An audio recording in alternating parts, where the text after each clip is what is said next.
Praise the Lord. യോശുവയുടെ പുസ്തകം 9-ാം അധ്യായം 1 മുതൽ 27 വരെയുള്ള തിരുവചനങ്ങൾ. എന്നാൽ ഹിത്യർ, അമോര്യർ, കനാന്യർ, പെരിസ്യർ, ഹിവ്യർ, യെബൂസ്യർ എന്നിങ്ങനെ യോർദാനിക്കരെ മലകളിലും താഴ്വരകളിലും ലെബാനോനെതിരെ വലിയ കടലിൻ്റെ തീരങ്ങളിലുള്ള രാജാക്കന്മാരൊക്കെയും വസ്തുത കേട്ടപ്പോൾ യോശുവയോടും ഇസ്രായേലിനോടും യുദ്ധം ചെയ്യുവാൻ ഏകമനസ്സോടെ യോജിച്ചു. എന്നാൽ യോശുവ യെരിഹോവിനോടും ഹായിയോടും ചെയ്തത് ഗിബയോൻ നിവാസികൾ കേട്ടപ്പോൾ അവർ ഒരു ഉപായം പ്രയോഗിച്ചു.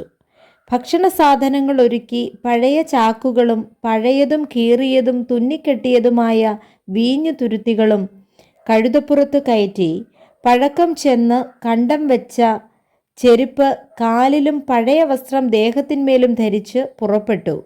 അവരുടെ ഭക്ഷണത്തിനുള്ള അപ്പവും എല്ലാം ഉണങ്ങി പൂത്തിരുന്നു. അവർ ഗിൽഗാലിൽ പാളയത്തിലേക്ക് യോശുവയുടെ അടുക്കൽ ചെന്ന് അവനോടും ഇസ്രായേൽ പുരുഷന്മാരോടും, ഞങ്ങൾ ദൂരദേശത്തു നിന്ന് വന്നിരിക്കുന്നു, ആകയാൽ ഞങ്ങളോട് ഒരു ഉടമ്പടി ചെയ്യണം എന്ന് പറഞ്ഞു. ഇസ്രായേൽ പുരുഷന്മാർ ആ ഹിവ്യരോട്, പക്ഷെ നിങ്ങൾ ഞങ്ങളുടെ ഇടയിൽ പാർക്കുന്നവരായിരിക്കും, എന്നാൽ ഞങ്ങൾ നിങ്ങളോട് ഉടമ്പടി ചെയ്യുന്നത് എങ്ങനെയെന്ന് പറഞ്ഞു. അവർ യോശുവയോട്, ഞങ്ങൾ നിന്റെ ദാസന്മാരാകുന്നു എന്ന് പറഞ്ഞു. അപ്പോൾ യോശുവ അവരോട്, നിങ്ങൾ ആർ, എവിടെ നിന്ന് വരുന്നു എന്ന് ചോദിച്ചു. അവർ അവനോട് പറഞ്ഞത്, അടിയങ്ങൾ നിന്റെ ദൈവമായ യഹോവയുടെ നാമം നിമിത്തം ഏറ്റവും ദൂരത്തു നിന്ന് വന്നിരിക്കുന്നു. അവൻ്റെ കീർത്തിയും അവൻ മിസ്രൈമിൽ ചെയ്തതൊക്കെയും ഹെശ്ബോൻ രാജാവായ സീഹോൻ, അസ്തരോത്തിലെ ബാശാൻ രാജാവായ ഓഗ്, ഇങ്ങനെ യോർദാൻ അക്കരെയുള്ള അമോര്യരുടെ 2 രാജാക്കന്മാരോടും അവൻ ചെയ്തതൊക്കെയും ഞങ്ങൾ കേട്ടിരിക്കുന്നു. അതുകൊണ്ട് ഞങ്ങളുടെ മൂപ്പന്മാരും ദേശനിവാസികളെല്ലാവരും ഞങ്ങളോട്, വഴിക്കു വേണ്ടുന്ന ഭക്ഷണ സാധനമെടുത്ത് അവരെ ചെന്നു കണ്ട് ഞങ്ങൾ നിങ്ങളുടെ ദാസന്മാർ ആയിക്കൊള്ളാം എന്ന് അവരോട് പറയണമെന്ന് പറഞ്ഞു. ആകയാൽ നിങ്ങൾ ഞങ്ങളോട് ഉടമ്പടി ചെയ്യണം. ഞങ്ങൾ നിങ്ങളുടെ അടുക്കൽ വരുവാൻ പുറപ്പെട്ട നാളിൽ ഭക്ഷണത്തിനായിട്ട് ഈ അപ്പം ചൂടോടെ ഞങ്ങളുടെ വീടുകളിൽ നിന്ന് എടുത്തതാകുന്നു. ഇപ്പോൾ ഇതാ അത് ഉണങ്ങി പൂത്തിരിക്കുന്നു. ഞങ്ങൾ വീഞ്ഞു നിറച്ചു കൊണ്ടുപോകുന്ന ഈ തുരുത്തികൾ പുത്തനായിരുന്നു, ഇപ്പോൾ ഇതാ അവ കീറിയിരിക്കുന്നു. ഞങ്ങളുടെ ഈ വസ്ത്രവും ചെരുപ്പും അതിദീർഘയാത്രയാൽ പഴക്കമായുമിരിക്കുന്നു. അപ്പോൾ ഇസ്രായേൽ പുരുഷന്മാർ യഹോവയോട് ചോദിക്കാതെ അവരുടെ ഭക്ഷണ സാധനം വാങ്ങി ആസ്വദിച്ചു. യോശുവ അവരോട് സഖ്യതയും അവരെ ജീവനോടെ രക്ഷിക്കുമെന്ന് ഉടമ്പടിയും ചെയ്തു. സഭയിലെ പ്രഭുക്കന്മാരും അവരോട് സത്യം ചെയ്തു. ഉടമ്പടി ചെയ്തിട്ട് 3 ദിവസം കഴിഞ്ഞപ്പോൾ അവർ സമീപസ്ഥന്മാർ എന്നും തങ്ങളുടെ ഇടയിൽ പാർക്കുന്നവർ എന്നും അവർ കേട്ടു.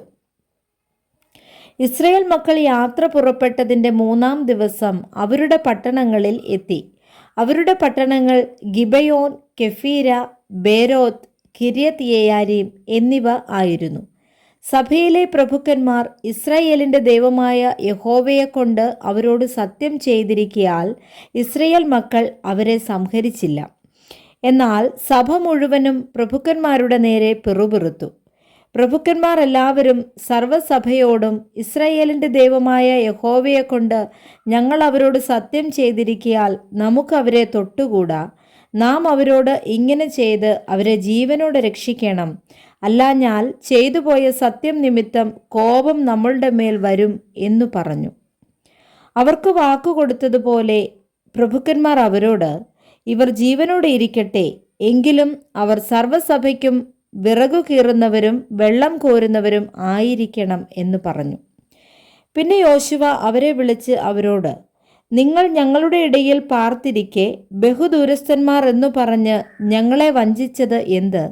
ആകയാൽ നിങ്ങൾ ശപിക്കപ്പെട്ടവർ. എൻ്റെ ദൈവത്തിൻ്റെ ആലയത്തിനു വേണ്ടി വിറകു കീറുന്നവരും വെള്ളം കോരുന്നവരുമായ അടിമകൾ നിങ്ങളിൽ ഒരിക്കലും ഇല്ലാതിരിക്കയില്ല എന്ന് പറഞ്ഞു.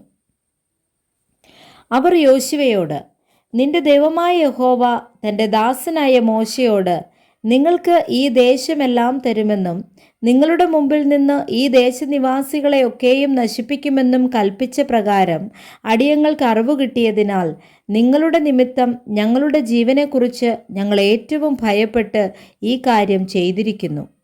ഇപ്പോൾ ഇതാ ഞങ്ങൾ നിന്റെ കയ്യിലിരിക്കുന്നു, നിനക്ക് ഹിതവും യുക്തവുമായി തോന്നുന്നത് പോലെ ഞങ്ങളോട് ചെയ്തു കൊള്ളുക എന്ന് ഉത്തരം പറഞ്ഞു.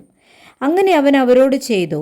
ഇസ്രയേൽ മക്കൾ അവരെ കൊല്ലാതെ വണ്ണം അവരുടെ കയ്യിൽ നിന്ന് അവരെ രക്ഷിച്ചു.